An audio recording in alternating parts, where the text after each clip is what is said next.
So, Tony, you're chair of the Emergency Planning Society. How important is security in planning in emergencies? Security is very important. Safety, security, emergency management are closely aligned and closely linked, and shouldn't be dealt with in individual silos or stovepipes. So it's really important that we integrate together, and the UK Security Expo gives us a great opportunity for people to come together, to network, look at equipment, resources, understand what policy decisions we made, learning from experience. So it's a really important opportunity for people to come together. And one of the things that people will see at the event is all the technology that's out there. How important is, in your planning for different emergencies, understanding what technology can do?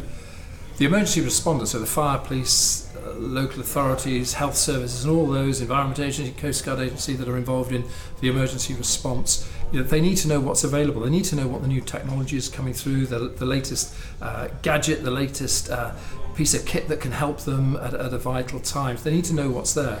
They also need to be able to talk to the experts to know about what it can actually do, to know what the capability is, and to see it working. And this year there's some really good opportunities to see a lot of this equipment actually being tested for real, which I think is a really good development. Now, unfortunately, this year there have been a lot of emergency events that we've had to deal with. One of the big issues is getting the information out to the public and to the first responders and everyone else. I know you're looking at this at the UK Security Expo. Can you expand on that a little bit for me? The emergency responders have statutory duties in the UK to warn and inform the public before an emergency, during an emergency, and importantly after an emergency, to tell them what's going on, what's happening, etc.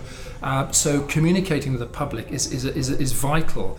Now, one of the best ways of doing that is through the media, through the broadcast media and social media, but particularly the broadcast media. So this year we're putting in a closed event for invited people to come along, working with the Society of Editors and the Emergency Planning Society to talk through some of the key policy issues, so that we can work together and build better plans and better understanding, and building trust and confidence, particularly the local level, between the media and the emergency responders before the incident happens. So when we do get the emergency, we're able to recognise the individual, we can trust them, we can work together, and that's the whole purpose. So this year, this is why we're putting on this particular event. And what are the key challenges that you're picking up in emergency planning from the lessons that are coming out of these dreadful events that we've suffered this year?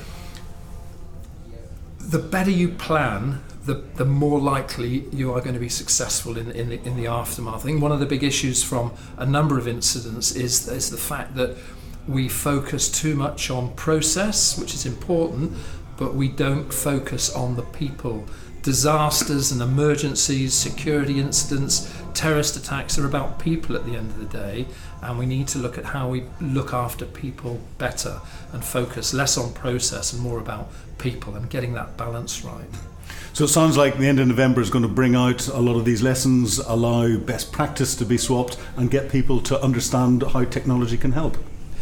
Absolutely. At the end of November will be a great opportunity for people to come together to look at what's happening, share experiences in confidence. There's a lot of great workshops coming on, a lot of new technology to have a look at, some existing technology to see how it fits into emergency plans. But it's going to be a really exciting time, and I'm really looking forward to it.